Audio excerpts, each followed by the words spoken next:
আমি মহান আল্লাহর কাছে শয়তান হইতে পরিত্রাণ চাইতেছি। পরম করুণাময় আল্লাহর নামে শুরু করিতেছি। স্মরণ করো, ফিরিস্তাগণ বলিয়াছিল, হে মরিয়ম, আল্লাহ তোমাকে মনোনীত ও পবিত্র করিয়াছেন, বিশ্বের নারীগণের মধ্যে তোমাকে মনোনীত করিয়াছেন। হে মরিয়ম, তোমার প্রতিপালকের অনুগত হও ও সিজদা করো, এবং যাহারা রুকু করে তাহাদের সহিত রুকু করো। ইহা একটি অদৃশ্য বিষয়ের সংবাদ, এবং ইহা সম্পর্কে তোমাকে অভিহিত করিতেছি ওহী দ্বারা। মরিয়মের তত্ত্বাবধানের দায়িত্ব গ্রহণ নিয়ে তাহারা যখন কলম নিক্ষেপ করিতেছিল, তুমি তখন তাহাদের মধ্যে ছিলে না, এবং তাহারা যখন বাদ অনুবাদ করিতেছিল, তখনও তুমি ছিলে না।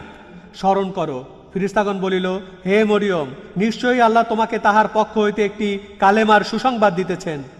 তাহার নাম হইবে যীশু খ্রাইস্ট, ঈসা, মরিয়মের পুত্র।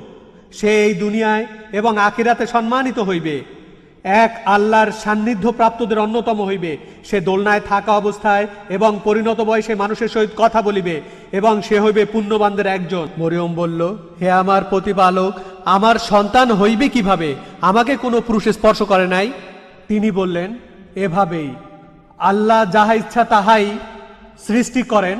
যখন তিনি সৃষ্টি করতে স্থির করেন, তিনি তখন বলেন, হও, এবং উহা হয়ে যায়। সদাকাল্লাহুল আজিম। আসসালামু আলাইকুম। সবার উপর আল্লাহর শান্তি বর্ষিত হোক। আজকে আমার জন্য আর এখানকার সব মুসলিমদের জন্য একটি বিশেষ দিন। আমাদের এই অস্ট্রেলিয়ায় শেখ আহমদ দিদাত এসেছেন আমাদের সাথে বিভিন্ন কথা বলতে।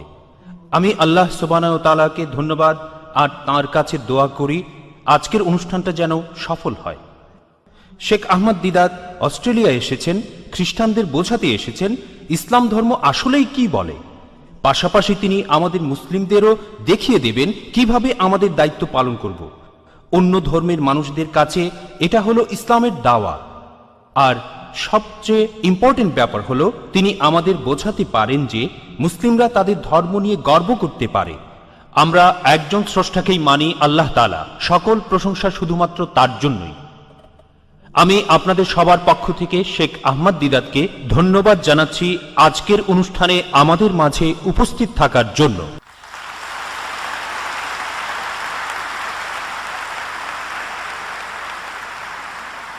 Ladies and gentlemen, এখন আসছেন শেখ আহমদ দিদাত।